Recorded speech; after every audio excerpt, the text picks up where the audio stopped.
बिस्मिल्लाहिर्रहमानिर्रहीम।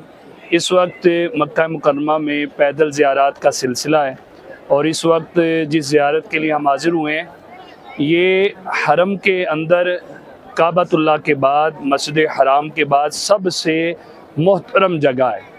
इस जगह अक्सर वही नाजिल हुई है और प्यारी अम्मा सय्यदा तय्यबा उम्मुल मोमिनीन सय्यदा खतीजतुल कुबरा रज़ी अल्लाह ताला अन्हा का घर था और नबी पाक अलैहिस्सलाम की सारी औलाद सिवाय हज़रत इब्राहीम रज़ी अल्लाह ताला अन्हु के सारी औलाद इसी घर में सय्यदा कायनात भी इसी घर में पैदा हुई हैं। ये प्यारी अम्मा खतीजतुल कुबरा का घर है और ये घर आज सिर्फ़ फ़ज़ाओं की ज़ियारत है। और ये बाब मरवा है, इस साइड पे आप देखें ये बाब मरवा है सामने ये वाला, और वो अब निकलने का दरवाज़ा वो है सामने जहाँ से बाब मरवा से निकलते हैं। पहले ये दरवाज़ा खुला होता था जहाँ पे ये रश लगा हुआ है, तो यहाँ से निकलते उल्टे हाथ ये जो खाली जगह है आगे ये अम्मा खतीजतुल कुबरा का घर होता था यहाँ पे।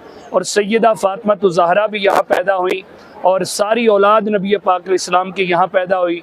और हरम के बाद सबसे अफजल जगह ये है, सबसे ज़्यादा वही इसी घर में नाजिल हुई है। तो ये अम्मा खतीजतुल कुबरा का घर है। अब ऊपर तो बिल्कुल खाली जगह, नीचे इन्होंने निशान रखे हैं। अल्लाह पाक इस मुबारक जगह की हम सबको बरकतें नसीब फरमाए, आमीन बिजाहिन नबी।